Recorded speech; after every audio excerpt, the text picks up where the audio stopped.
කරන්නේ නැති වැඩපිළිවෙලක් තමයි අපි කරන්නේ. ඒ කියන්නේ දුම්වැටිය ලොකු ප්‍රශ්නයක් වෙලා තියෙනවා. ඉතින් දුම්වැටිය නවත්තන්න දුම්වැටි විරෝධී වැඩපිළිවෙල කීපයක් වෙන්නවා. අපේ සංවස්තරය වෙනුවෙන් මේ මිනිස්සුන්ගේ හදවතට දැනෙන දෙයක් තමයි මේ අයියලා සංසදයෙන් කරන්න යන්නේ. මහරගම පිළිකාරෝහලට දානමය පුණ්‍ය කර්මයක් කරනවා. කියලා පිළිගන්නවා ඉලෙක්ට්‍රික් YouTube channel එකත් එක්ක අද අපි කතා කරන්න යන්නේ හොඳ නායකයෙකු හොඳ අනුගාමිකයෙකු ගැනයි. ඒ නායකත්වයේ තියෙන ගති ලක්ෂණ එතන පිටින්ම ඔහුට පිළිලා තියෙනවා. අපි කතා කරන්න යන්නේ මේ නායකයා පිළිලා තියෙන සංගමය පිළිබඳව තමයි. අපි මේ සභාපතිතුමත් එක්ක ඉදිරියට මේ කතා බහ කරගෙන යන්නේ.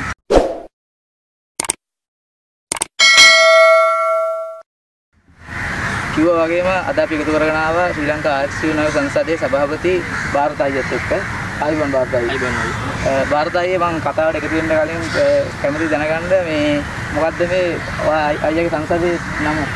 ඔව් ඇත්තටම මල්ලි අපේ සංසදය තමයි ශ්‍රී ලංකා ආදි ශිශු නව සංසදය. ඇත්තටම ශ්‍රී ලංකා ආදි ශිශු නව සංසදය කියන්නේ ශ්‍රී ලංකා ආදි ශිෂ්‍ය නායක නායිකා සංසදය. දෙගොල්ලන්ගේම සැදුම් ලද්දක්. ඒ කියන්නේ අපි පාසල් වලින් ඉවත් වෙච්ච ශිෂ්‍ය නායක නායිකාවෝ තමයි මේ සංසදයේ ඉන්නේ. ඉතින් දැනට දිස්ත්‍රික්ක 25ම ආවරණය වෙන පරිදි ලංකාවේ ශිෂ්‍ය නායක නායිකාවන් හිටපු අය 700ක වගේ ප්‍රමාණයක් අපේ සංගමයේ මේ වෙද්දි අපිත් එක්ක වෙලා ඉන්නවා. දැන් ගොඩක් සමාජයන්ගත් එක්ක එකතු වෙලා තියෙනවා කිව්වා. දැන් මේ සංසදයේ මොකක් හරි අරමුණක් තියනවාද? ඔව් ඇත්තටම මල්ලි අපේ අරමුණ වෙලා තින්නේ අපි මේ සංසදයේ කියන්නේ කවුරුත් කරන්නේ නැති වැඩපිළිවෙලක් තමයි අපි කරන්නේ. ඒ කියන්නේ අපේ මූලික අරමුණ උනේ අපි කතා කරොත් නගරබද පාසල් වල නැවතිලා වලට සීමා වෙලා තියෙනවා. නායකත්වයේ ගම්බද පාසල් වලට ගෙනියන එක තමයි අපි අද මේ සංගමයේ හරහා රටට කරන්න සූදානම් වෙලා ඉන්නේ. ඒ වගේම ඒ දුෂ්කර ගම්බද පාසල් වල සිසුන්ගේ නායකත්ව වර්ධනය හරහා නිවැරදි නායකයෝ ප්‍රමාණයක් මේ සමාජයට බිහි කරන එක තමයි අපේ ප්‍රධානතම අරමුණ වෙලා තියෙන්නේ සංගමය. ඒ කියන්නේ මේ දුප්පත් ළමයිව සමාජයේ යම් තැනකට ගිහිල්ලා ඔසවලා දක් කියන තමයි ඔය එතන දුප්පත්ම කියන්නෙත් නැහැ. මොකද අපි ගත්තොත් අපේ සමාජයේ ඉන්න දරුවෝ ගත්තොත් උන් ඉගෙන ගන්න ගොඩක් උනන්දුයි දක්ෂතා තියෙනවා. ඉතින් ඒ දරුවන්ට හරියට නායකයෙක් විදිහට කොහොමද සමාජයට මුහුණ දෙන්නේ කියන එක හරියට දැනුවත්කම් කරන්න ඕන. මොකද දැන් අද අපි ගත්තොත් සමාජයේ නිවැරදි නායකයන් අඩුවෙන් බිහි වෙන යුගයක්. ඉතින් ඒ යුගයේ අපි සමාජයට හරියට නිවැරදි නායකයෝ ටිකක් බිහි කරලා දෙන්න ඕනේ. මේ වගකීම තමයි අපි කරන්නේ. ඇත්තට මේක ජාතික මට්ටමේ වගකීමක්. නමුත් ජාතික කිසි සම්බන්ධයක් නැහැ මේකට. ඒ කියන්නේ අපිට රාජ්‍ය සම්බන්ධයක් නැහැ. අපි වෙනම සංගමයක් විදිහට යන්නේ. ඉතින් අපින් කරන්න පුළුවන් උපරිම දේ අපි සමාජය වෙනුවෙන් කරලා දෙනවා. දැන් සමාජයෙන් ගොඩක් ඉන්නවා කිව්වා මේක දැන් පටන් ගන්න කොච්චර කාලයක් වෙනවද? දැන් ලබන මාසේ ඒ කියන්නේ මේ අවුරුද්දේ 2020 සැප්තැම්බර් 3 වෙනිදාට අපි අවුරුදු 6ක් සම්පූර්ණ කරනවා. 2014 සැප්තැම්බර් 3 වෙනිදා තමයි මේක පටන් ගත්තේ. ඇත්තටම සමාජිකයෝ 9 දෙනෙක්ගෙන් පටන් ගත්තේ. දිස්ත්‍රික්ක 9ක සමාජිකයෝ 9 දෙනෙක්ගෙන්. ඉතින් දැන් අද වෙද්දී සමාජික 700ක් වගේ ප්‍රමාණයකට ඇවිල්ලා තිනවා. ඉතින් ගොඩක් අය ඉතින් අපි මෙහෙම අපි හැම සමාජිකයෙක්ම බදවගන්නේ නැහැ. අපි විනයක් බලනවා. උන්ගේ දක්ෂතා බලලා ඇත්තටම ගොඩක් දුරට අපි එන ආදි ශිෂ්‍ය නායකයන්ගේ විනය බලනවා. විනය අනුව විනයගරුක පිරිසක් තමයි අපේ සංගමයේ ඉන්නේ. ඉතින් ඔවුන් එක්ක අපි ඉදිරියට වැඩ කරගෙන යනවා. විනයක් තියෙන තැන ඒ සංසදය ගැන කතා කරන්න යන්නේ හැමදේම හොඳ හරියට සාර්ථක වේද සිදු වෙනවා. මම දැනගන්න කැමතියි දැන් සංසදය පටන් අරගෙන දැන් ගොඩක් කල් කියලා අයියා කිව්වා.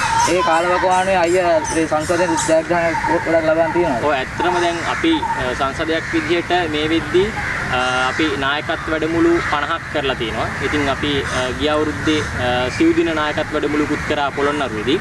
ඉතින් ඊට අමතරව අපි අපේ සංවස්තරය වෙනුවෙන් මහරගම පිළිකාරෝහලට දානමය පුණ්‍ය කර්මයක් කරනවා. මම හිතන්නේ මහරගම පිළිකාරෝහලට කරන දැවැන්තම දානමය පුණ්‍ය කර්මය තමයි අපි කරන්නේ. සියලුම රෝගීන්ට නේවාසික රෝගීන්ට දානයක් දෙනවා, වීරසලාක දෙනවා. අපි පිළිකාරෝහලේ පිරිතක් කියන සරරාත්‍රික ඒ වගේ දැන් මේ අවුරුද්දේ අපි ඔක්තෝබර් මාසයේ 2 වෙනිදා සහ 3 වෙනිදා තමයි මහරගම පිළිකාරෝහලේ වැඩසටහන කරන්නේ. ඒ කියන්නේ මේ දැන් ළඟ එනවා. ඉතින් ඒකටත් වැඩ කටයුතු කරගෙන යනවා. ඉතින් මේ වගේ වැඩ කටයුතු ගොඩක් කරනවා. ඊළඟ අමතරව අපි මේ රටේ දුම්වැටිය ලොකු ප්‍රශ්නයක් වෙලා තියෙනවා. ඉතින් දුම්වැටිය නවත්තන්න දුම්වැටි විරෝධී වැඩපිළිවෙල කීපයක් වෙන්නවා. ඉතින් දුම්වැටියට තිත තියමු කියලා අපි දුමට තිත තියමු කියලා අපි ගොඩක් කැම්පේන්ස් කරා. මේ තවත් ඉස්සරහටත් කරනවා. ඊට අමතරව තව අපි සමාජයේ විවිධ පැතිකඩවල් වලින් විවිධ වැඩසටහන් කීපයක් කරගෙන යනවා. ඒතරයි ඇයි අයියට මේ දෙයට සම්බන්ධ වෙන්න හිතුනේ මේ වගේ සංසදයක් පිටවන්න හිතුනේ ඇයි අයියට? ඇත්තටම අපි ගත්තොත් මල්ලි අර මං කිව්වා වගේ මූලික අරමුණම තමයි ඒ කියන්නේ නගරබද පාසල් වලට තමයි නායකත්වය නැවතිලා තියෙන්නේ. ඉතින් ඒ නායකත්වය අපි ගම්බද පාසල් වල ගෙනියන්න ඕන කියන සංකල්පය තමයි නගරෙන් ගමට ගෙනියන්න ඕන කියන සංකල්පයෙන් තමයි පටන් ගත්තේ. ඒ කියන්නේ දැන් අපි ගත්තොත් නගරයේ තියෙන ටවුන් එකේ තියෙන පාසල් වලට හැම පහසුකමක්ම තියෙනවා. හැම වැඩසටහනක්ම තියෙනවා. නමුත් ගමක තියෙන පාසලකට නගරේ තියෙන පාසලකින් ආරාධනා පත්‍රයක්වත් යවෙන්නේ නැති මට්ටමේ තමයි තියෙන්නේ. ඉතින් ඒක තමයි අපි මූලික කරගත්තේ මේ නගරබද පාසල් වල පමණක් සීමා වෙලා තියෙන දේ ඒ කුසලතාවය ගම්බද පාසල් වල දෙන්න ඕනේ කියන්නේ. ඒකට මේ සංසදයේ කිසිම ලාභ අරමුණක් නැද්ද? කිසිම ලාභ අරමුණක් නෑ. අපි මුදල් උපයන අරමුණකින් නෙමෙයි මේ සංගමය කරන්නේ.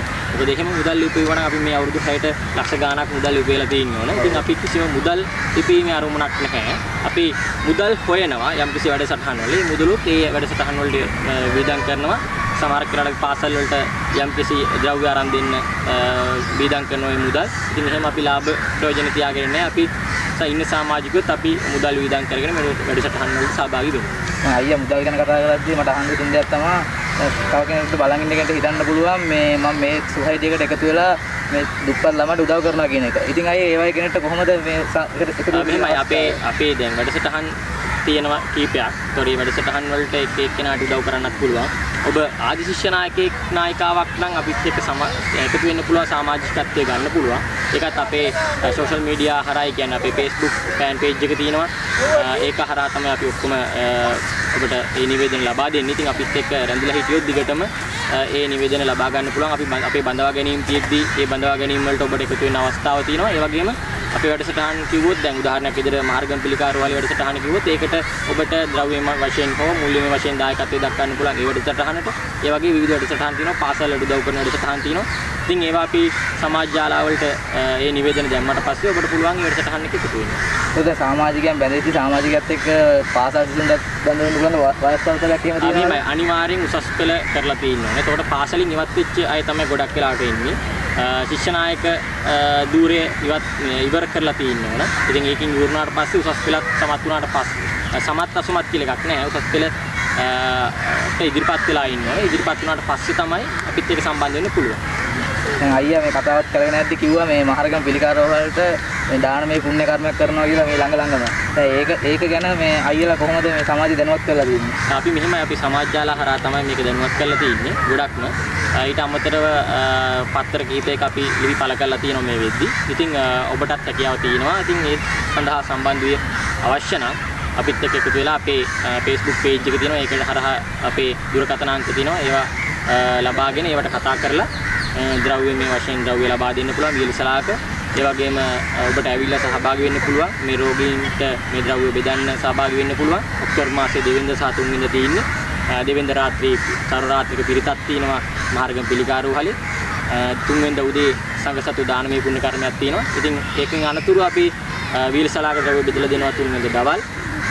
සුබ්දානයක් සූදානම් කරලා තිනවා සියලුම රෝගීන්ට වියලසලාකත් සියලුම රෝගීන්ට. ඉතින් රෝගීන් 1200ක් වගේ ප්‍රමාණයක් ඉන්නවා. ඉතින් අපි මේ ද්‍රව්‍ය පාර්සල් 1200ක් වගේ ප්‍රමාණයක් හදනවා. ඉතින් ඔබට හැකියාව තිබෙනවා මේ සඳහා අපිත් සමග උදව් කරන්න.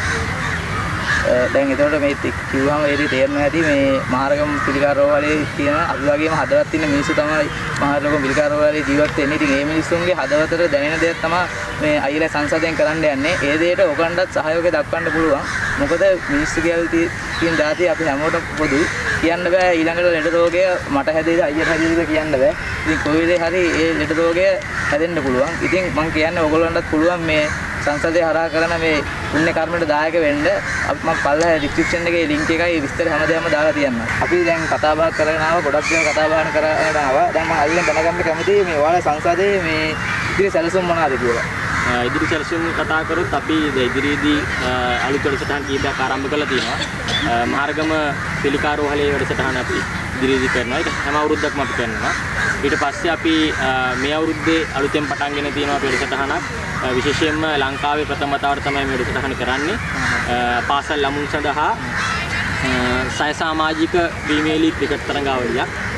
ඒක අපි මුළු ලංකාවම ආවරණය කරන පරිදි තමයි පවත්වන්නේ. ඉතින් ඒක තමයි අලුත් වැඩසටහන ඉදිරියේදී පැවැත්වෙන. එතන අපේ සැප්තැම්බර් මාසයේදී අපි වැඩසටහන ආරම්භ කරනවා මාස 4ක විතර තරඟාවලිය. ඒක මේ මොන වගේ අරමුණක් තරමට වෙනදයි? ඒක ඇත්තටම දැන් අපි ගත්තොත් දැන් අද වෙන විට පාසල් වල ළමුන් අතර ක්‍රීඩාව කියන එක ගොඩක් දුරස් වෙලා තිනවා. දැන් පොතට විතරක් සීමා වෙලා ඉන්නවා. ක්‍රීඩාවෙන් දුරස් වෙලා ඉන්නවා. ඉතින් ළමුන්ට මේ ක්‍රීඩාව පොඩ්ඩක් ලං කරන්න කියලා හිතාගෙන තමයි මේ වැඩසටහන අපි ක්‍රියාත්මක කරන්නේ. විශේෂයෙන්ම ක්‍රිකට් ක්‍රීඩාවට ආදරය කරන බොහෝ පිරිසක් ලංකාවේ ඉන්න නිසා අපේ රට ජාත්‍යන්තරයට ගියේ ගොඩක් වෙලාවට ක්‍රිකට් ක්‍රීඩාව නිසා තමයි ක්‍රිකට් ක්‍රීඩාවට සම්බන්ධ මේ වැඩසටහනක් ක්‍රියාත්මක කරන්න හිතුවේ. ඉතින් ඇත්තටම ප්‍රථම වතාවට තමයි ලංකාවේ සාමාජික ක්‍රිකට් තරඟාවලිය ප්‍රීමියර් ලීග් විදියට පාසල් ළමුන්ට ලබා දෙන්නේ. ඉතින් පාසල් ළමුන්ට විශේෂ කරලා තමයි ලංකාවේ පාසල් ළමුන්ට විශේෂ කරලා ඔව් පාසල් ළමුන්ට විශේෂ කරලා කරන්නේ. ඉතින් පාසල් කණ්ඩායම් මම හිතන්නේ දිස්ත්‍රික්ක 12ක අපි කණ්ඩායම් 360ක් බඳව ගන්නවා. ඒ කියන්නේ කණ්ඩායම් වලට සහභාගී වෙන්න පුළුවන් පාසලේ නම නියෝජනය කරන්න පුළුවන්.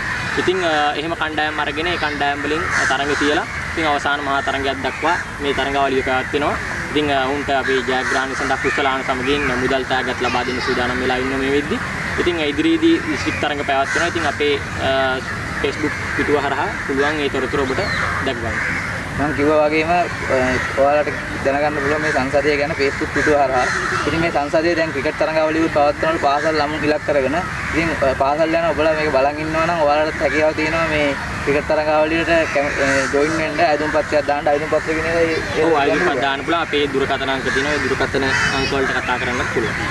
දැන් අයියා දැන් ක්‍රිකට් ක්‍රීඩාව සම්බන්ධ අයියලා ප්‍රෝග්‍රෑම් එකක් කරනවා. දැන් අයියලා මේ ලීඩර්ෂිප් සම්බන්ධ ප්‍රෝග්‍රෑම් එකක් කරනවා. ඒක ගැන පොඩි අදහසක් දැක්කොත් අපි ඇත්තටම අපේ මූලික අරමුණ තමයි මේ නගරබද්ධ පාසල් වල නායකත්වයේ ගමට ගෙනියන එක. එතකොට ඒක අපි කරන්නේ ගම්බද දුෂ්කර පාසල් තෝරගෙන ඒ පාසල් වලට නායකත්ව වැඩමුළු කරනවා. 2 දින, 1 දින, 3 දින වගේ කඳවුරු කරනවා. ඉතින් සම්පූර්ණ මුදල් ලබා ගැනීමකින් තොරව තමයි මේ වැඩසටහන අපි කරන්නේ. පාසලෙන් කිසිම මුදලක් ලබා ගන්න නැහැ. අපි වියදම් කරගෙන ඇවිල්ලා සහතිකපත්තුත් අපිම අරගෙන ඇවිල්ලා අපි ඔවුන්ට ලබා දීලා මේ වැඩසටහනක් තමයි අපි කරන්නේ. ඉතින් පාසල් වල ගුරුවරුන්ට විදුහල්පතිවරුන්ට පුළුවන් මේක දකින ඔබට අපිට කතා කරලා මේ සඳහා සම්බන්ධ කරගන්න අපිව. ඉතින් අපි සූදානම් ඔබේ පාසලටත් ඇවිල්ලා මේ මුදල් ලබා ගැනීමෙන් තොරව නොමිලේ ඔබේ පාසලේ නායකත්ව වැඩමුළුවක් ඔබේ ළමුන් වෙනුවෙන් සූදානම් කරන්න.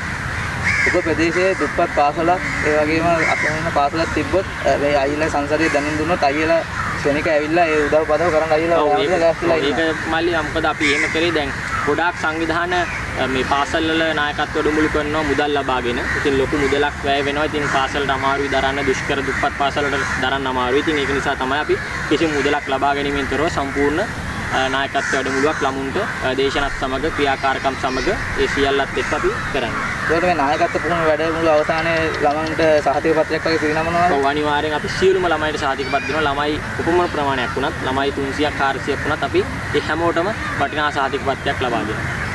ඒකට අයියා දැන් මේ ප්‍රෝග්‍රෑම් එක බලන් ඉන්න කෙනෙක්ට හිතෙන්න පුළුවන් මේ පිටරට ඉන්න කෙනෙක්ට විශේෂයෙන් හිතෙන්න පුළුවන් මම කොහොමද මේ වගේ දෙයකට දායක වෙන්නේ කියලා. ඒ වගේ අයට මොකක් හරි තත්ත්වයක් හදලා තියෙනවා නේද? ඇත්තටම ඒ අයට මුලින්ම අපිට කතා කරන්න පුළුවන්. අපේ දුරකථන අංක දාලා තිනවා. පිටරට ඉන්න අයටත් අපිට ඒවට කතා කරන්න පුළුවන්. ඒ කතා කරලා අපේ මාධ්‍ය ප්‍රධානී ඉන්නවා. අපේ ලේකම්තුමා, භාණ්ඩාගාරිකතුමා ඉන්නවා. ඉතින් අපේ මාධ්‍යාංශයේ විශේෂයෙන්ම කීප දෙනෙක් කටයුතු කරනවා. ඉතින් ඒ අයගෙන් ඔබට ඒ අවශ්‍ය තොරතුරු දැනගැනීමේ හැකියාව තියෙනවා. දැන් මම අයියත් එක්ක කතා කරගෙන යද්දී දැනගන්න කැමතියි දැන් මේ වගේ සමාජ සත්කාර කරද්දී අයියා මේ හිතෙන්නේ නැද්ද මේ නූතන සමාජයේ පිරිහීමකට ලක් කළා වගේ දෙයක් තියෙනවා කියලා? ඒක ගත්තොත් මල්ලි මෙහිමයි. කාරණා කීපයක් තියෙනවා.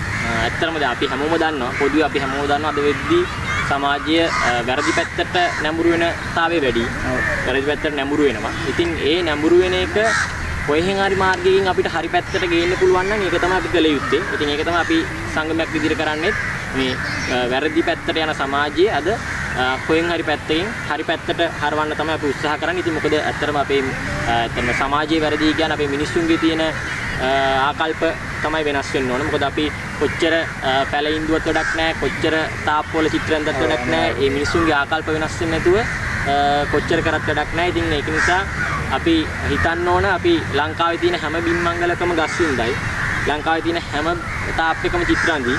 හැබැයි මිනිස්සුන්ගේ ආකල්ප වෙනස් වෙන්නේ නැත්තම් තව මාසිකින් මේ ගස් ටිකයි චිත්‍ර ටිකයි නෑ. ඒකින්ද ආකල්ප මේ වෙනසක් වෙන්න ඕන. විශේෂයෙන්ම ආකල්ප වෙනස් කරනවා. අපි විශේෂයෙන්ම පාසල් වල ළමුන්ට වැඩසටහන් කරද්දීත් අපි කියන්නේ ළමුන්ගේ ආකල්පමය වශයෙන් වෙනසක් වෙන්න ඕන. කොච්චර ළමයි දේශන අහගෙන හිටියත් වැඩක් නෑ. ළමයිගේ ආකල්ප වෙනස් වෙන්නේ නැත්තම්. ඒක නිසා සමාජයක් විදිහට අපි දකින්නේ මම පෞද්ගලිකව දකින්නේ සමාජයේ මිනිස්සුන්ගේ ආකල්ප ගොඩක් වෙනස් වෙන්න ඕන නැත්නම් අපිට හරි අමාරුයි මේ රටක් විදිහට දියුණු වෙන්න. ඒ කියන්නේ බිම් මට්ටමේ නම් පාසල් ගත්තොත් බිම් මට්ටමේ නම් අපි ආකල්ප ඒගොල්ලෝ නගන අනිවාර්යයෙන් පාසලෙන් ආකල්ප හැදුවේ නැත්නම් ළමයා සමාජයට ආවට පස්සේ ආකල්ප හදන්න හරි අමාරුයි. කොච්චර දැන් අපි කොච්චර බන්ධනාගාරවල සිරකරුවන්ට දේශන කරත් කොච්චර කරත් වැඩක් නැහැ නේ මේ මිනිස්සු එතනින් එළියට ඇවිල්ලා ආයෙත් වැඩි වලට යමුන ප්‍රවණතාවය වැඩි වෙන. ඒක නිසා අපි අර පාසල් මට්ටමින් පාසල් දරුවාගේ ආකල්ප වෙනස් කරන්න. එතකොට ඒ ළමයා සමාජයට ඇවිල්ලා යම්කිසි සමාජගත වුණාට පස්සේ ආකල්ප මේ විදිහට හැඩගැසෙනවා. ලංකාවේ ගත්තොත් ගොඩක් සංසද පිටවලා තියෙනවා. ඒ සංසද අතුරෙන් අයියලාගේ මේ තියෙන මේ සිසු සංසදය කොහොමද වෙනස් වෙන්නේ? ඒ කියන්නේ මෙහෙම අපි දැන් ලංකාවේ ආදි ශිෂ්‍ය නායක නායිකාවු ශ්‍රී ලංකාවම ආවරණ සංසදයක් වෙන්නේ නැහැ. ඒ කියන්නේ ආදි ශිෂ්‍ය සංසදයක් කියලා තියෙන ලංකාවේ පළවෙනි සංසදය පළවෙනි සංසදය. ගොඩක් කට්ටිය මේක කලින් හදන්න උත්සාහ කරලා තියෙනවා මොකද හදාගන්න බැරිලා තියෙනවා. නමුත් ඒ බැරි වෙච්ච දේ සමස්ත ලංකාවම ආවරණ පරිදි අපි 2014 මේක ස්ථාපිත කරා. ඉතින් දැන් හැකියාව තියෙනවා වයස් භේදයක් නැහැ. වැඩිමල් අක්කලා අයියලා නංගිලා මල්ලි ඔක්කොටම අපිත් එක්ක එකතු වෙන්න පුළුවන් වැඩ කරන්න පුළුවන්. විශේෂයෙන් වැඩ කරන තැන එතන අර නිකන් ඉන්න බෑ ඇවිල්ලා. වැඩ කරන කෙනෙක්ට සංසදයට සහභාගී වෙලා ඕන තරම් වැඩ කරන්න දක්ෂතා පෙන්නලා අනිවාර්යෙන් ඒගොල්ලෝ ඉතින් දක්ෂතාවත් ඉස්මතු වෙන්න පුළුවන්. මොකද අපේ ඉන්න අපේ සංගමයේ හරහා දැන් රංගපාන්න යමු වෙලා කීප දෙනෙක් ඉන්නවා සමාජිකයෝ. විශේෂයෙන්ම ටෙලි නාට්‍යවල රංගපානවා කීප දෙනෙක්ම චිත්‍රපටිවලත් රංගපානවා. අපේ සමාජික අගීමක් කරනවාද ඔයගොල්ලෝ සංසදයෙන් මේ සමාජිකයොත් එක්ක එකතු වෙලා? අපේ සමාජිකයෙක් දැන් සමහර කාලවල අපේ සමාජිකයෙක් රැකියාවට යනවා නම් අපි ඒ රැකියාවට ඒ කෙනාව අගීමක් දෙනවා. අගීම් සහතිකයක් දෙනවා. ඒ වගේම කොහේ හරි තැනකට ඒ කෙනා ඩිප්ලෝමාවක් ඩිග්‍රියක් මොකක් හරි කරන්න යනවා. ඒ කෙනාට අපි අගීමක් දෙනවා මෙන්න මේ දේ කරන්න කියලා. ඒකයි දැන් මේ පිළිගා ඇදලා ඉන්න ළමුන් වෙනුවෙන් මේ රටේ ජනතාවක් තියෙන වත්කීම මොකක්ද අයියා හිතන්නේ? ඇත්තටම මෙහෙමයි. දැන් පිළිකාවේ ඉන්නේ ඒක ඉබේ එන එකකුත් නෙමෙයි. අපේම වැරදි නිසා ඉන්නේ. විශේෂයෙන්ම අපේ ආහාර පාන රටාව වැරදි. ඒකෙන් තමයි ගොඩක්ම මේ පිළිකා තත්ත්වය ඇති වෙන්නේ. ඉතින් දිනකට 10 දිනක් විතර පිළිකා තත්ත්වයට ගොදුරු වෙලා මිය යනවා. ඉතින් මම හිතන්නේ පිළිකාවෙන් බේරෙන්න නම් අපි ගොඩක් දේවල් කරන්න ඕනේ. විශේෂයෙන්ම ආහාර රටාව සම්පූර්ණ වෙනස් කරන්න ඕන. විෂ ආහාර ගන්න එක සම්පූර්ණ නවත්තන්න ඕන. පුළුවන් තරම් අපි ගෙදර කෑම හදා ගන්න ඕන. ගෙදරින් ගේන බත් එක්ක කන්න පුරුදු වෙන්න ඕන. විශේෂයෙන්ම පොඩි ළමයිට දැන් අපි කඩෙන් තමයි ඉස්කෝලේ යද්දිත් කෑම කරන් දෙන්නේ, පිටි කෑම අරන් දෙන්නේ. ඉතින් ඒ නිසා පිළිකා විතරක් නෙවෙයි. පිළිකා දියවැඩියා වගේ රෝග වලට ගොඩාක් නැඹුරු වෙන ප්‍රවණතාවය වැඩි අද කුඩා දරුවා. ඉතින් ඒක නිසා අපි ගොඩක් දෙමාපියෝ වැඩිහිටියෝ වශයෙන් උත්සාහ කරන්න ඕන දරුවන්ට නිවැරදි ආහාර වේලක් ලබා දෙන්න. ඒ වගේ දරුවෝ විතරක් නෙමෙයි තරුණ අය වැඩිහිටියෝ මේ හැමෝම නිවැරදි ආහාර වේලක් ගන්නවා නම් තමයි මේ රෝග වලින් පිළිකාව විතරක් නෙමෙයි මේ රෝග වලින් හැම එකකින්ම බේරෙන්න පුළුවන්. දැන් හැමෝම සංසද පිටවගෙන යනවා. දැන් සමාජ සංසද වල තියෙනවා මේ දේශපාලන පසුබිමක් පදනම් කරන සංසදයේ පිටවගෙන යනවා තියෙනවා. දැන් අයියලාගේ මේකේ දේශපාලන පසුබිමක් එහෙම තියෙනවද? අපේ ඇවිල්ලා ව්‍යවස්ථානුකූලව පළවෙනි කාර්යය තමයි දේශපාලනයෙන් තොර. පළවෙනිම කාරණය. මොකද දේශපාලනය ගාව ගත්තොත් සමාජ සේවය කරන්න එතන අමාරුයි. මොකද අපි දන්නවා දේශපාලනය කියන්නේ දැන් ලංකාවේ අපි නායකයෝ විදිහට ලෝකේ දේශපාලන නායකයන් දිහා බලලා අපි ආදර්ශ ගන්නවා. නමුත් ලංකාවේ මම හිතන්නේ දැනට දේශපාලනය දිහා බලලා නායකත්වය ගැන ආදර්ශයක් ගන්න පුළුවන් කියලා. ඒ නිසා අපි දේශපාලනය සම්පූර්ණයෙන් තොරයි. දේශපාලනඥයන් ගාව ගන්නෙත් නැහැ අපි. ඉතින් අපි අපේ කොහොමත් අපේ වැඩසටහන් වල දේශපාලනඥයන්ගේ උදව් ගන්න නැහැ. ඉතින් ඒක නිසා දේශපාලනයේ තොර සංගමයක් විදිහට යන්නේ. ඉතින් දේශපාලනය ගත්තොත් අද රටේ යම් කිසි විදිහකට දේශපාලන පැත්තෙන් නිවැරදි වෙන්න උත්සාහයක් දරනවා අපේ රට. නමුත් මම හිතන්නේ ඒක කොයි කාලේ කොහොම වෙයිද කියලා කියන්න බෑ. මොකද දේශපාලනය කියලා අපි හැමෝම දන්න දෙයක්. ඉතින් ඒ දේ අපි කතා කරන එක තේරුමකුත් නැහැ. ඉතින් ඒක නිසා අපේ සංගමය සම්පූර්ණ දේශපාලනයෙන් තොරයි. නූතන පරම්පරාවක් යනවා දේශපාලනයේ දාව ගන්න නැතුව හැමදේම කරන්න කල්පනා කරගෙන යනවා දැක්කෝ. ඔව් දැන් ඇත්තටම අපි දැක්ක පහුගිය දවස්වල දැන් කොච්චර රාජ්‍ය අනුග්‍රහ තිබ්බත් දේශපාලනකයෝ හිටියත් දේශපාලඥයන්ගේ උදව් තිබ්බත් ඒවෙන් තොර වෙලා අපි දැක්කා ලංකාව ලස්සන කරමු කියන මාතෘකාව යටතේ ලංකාවේ බිත්තිවල චිත්‍ර ඇඳලා ඊළඟට ලංකාවේ හැම බිම්මංගලක් නෑරම් වගේ පැල හිටවුවා. මේ හැම දෙයක්ම කරේ තරුණ තරුණියෝ එකතු වෙලා. තරුණතරයන්ගේ මහන්සියෙන් ඔවුන්ගේ උදව් වලින් තමයි කරේ. විවිධ වෙලාවට සමාජයේ ඉන්න මුදල් තියෙන කට්ටිය උදව් කරා. නමුත් ගොඩක් වෙලාවට අපි දැක්කා මම නම් ගොඩක් දැක්කම අඩුයි දේශපාලඥයන්ගේ උදව් ගත්තා. දැක්කෙම නැහැ. ඉතින් ඒක හොඳ දෙයක්. මොකද තරුණතරණියෝ තමයි මේ දේවල් එකතු වෙලා ඔවුන්ගේ වෙහෙස මහන්සියෙන් කරේ. ඒකයි දැන් මේ සංසදයේ ගැන කතා කරා ගොඩක් දේවල් කතා කරා. අන්තිමට මොන හරි කියන්න තියෙනවද මේ සංසදයේ කාවාරි අමතකුණ තැනක් වගේ අයියට තියෙනවද? ඇත්තටම අපි මතක් කරන්න ඕන මේ වෙලාවේ එක ආයතනයක් ඉන්නවා ලින්ක් නැචරල් ආයතනය. ඉතින් ලින්ක් නැචරල් ආයතනය අපිට ස්පොන්සර් කරනවා අපේ අනුග්‍රහකත්වය ලබා දෙනවා අපේ සහතිකපත් සඳහා ළමයිට ලබා දෙන නායකත්ව වැඩමුළු වලට. ඉතින් වුන් දැන් අවුරුදු 4ක් තිස්සේ අපිත් සමග සම්බන්ධ වෙලා ඉන්නවා. ඉතින් වුන් මේ වෙලාවේ මතක් කරන්න ඕන. ඉතින් ඊට අමතරව නම් වශයෙන් මතක් කරන්න බැරුණත් පාසල් වල විදුහල්පතිවරු ඉන්නවා කීප දෙනෙක්, ගුරුවරුන් ඉන්නවා. ඉතින් ඔවුන්වත් මේ වෙලාවේ මතක් කරනවා ඔවුන් අනුශාසකයෝ වශයෙන් අපිට උදව් කරනවා හැම වෙලාවෙම අපිට උපදෙස් ලබා දෙනවා. ඉතින් ඔවුන්වයි විශේෂයෙන් ඉතින් මේ වෙලාවේදී ස්තුතිවන්ත වෙනවා ඔවුන්ට. ඒ වගේම අපේ සංගමයේත් එක්ක බැඳිලා ඉන්න හැම දෙනාටම අපිට උදව් කරන හැම දෙනාටම ඒ වගේම අපේ සමාජිකයන්ව මතක් කරනවා. අපේ නිලධාරී මණ්ඩලය ඇතුළුව සියලුම සමාජිකයන් බොහොම වගකීමෙන් කැපවීමෙන් මේ සංගමය වෙනුවෙන් වැඩ කරනවා. සංගමේ නම ආරක්ෂා කරන්න, විනය ආරක්ෂා කරන්න හැමදෙස්සෙම බැඳිලා ඉන්නවා. ඉතින් ඔවුන්වත් අපි මතක් කරනවා. විශේෂයෙන්ම අපේ ලංකාවේ පමණක් නෙමෙයි දැන් විදේශගතවත් ඉන්න සමාජිකයෝ කීප දෙනෙක්. ඉතින් ඔවුන්ව මතක් කරනවා. විශේෂයෙන්ම අර කලින් මල්ලියව විදේශ වලින් උදව් කරන්නේ නැද්ද කියලා. ඇත්තටම අපිට විදේශගතව ඉන්න ගොඩක් අය විශේෂයෙන්ම මාර්ගම පිළිකාරවාලේ වැඩසටහනත් එක්ක බැඳිලා අපිට උදව් කරනවා.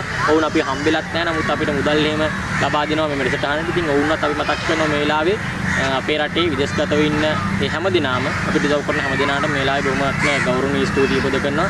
ඉතින් අපි ඉදිරියේදී 6 වෙනි සංවත්සරය සම්පූර්ණ කරනවා මේ සංගමයේ. ඉතින් ආරාධනා කරනවා දිගටම ඉදිරියටත් අපිත් සමග රැඳී සිටින්න කියලා.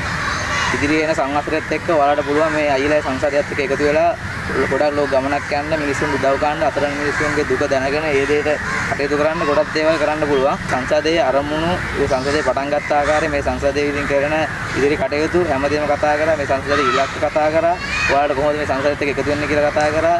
දුක දන්න මිනිස්සුත් එක්ක හඳුනන සංසදයක් කිව්වොත් මම නිවැරදි. මම අවසානයෙන් අයියගේ දැනගන්න කැමතියි මේ ලංකාවේ තත්ත්වෙ මොකද කියලා. රටේ තත්ත්වය ගැන නම් ගොඩක් දේවල් කතා කරන්න කැමති නැහැ.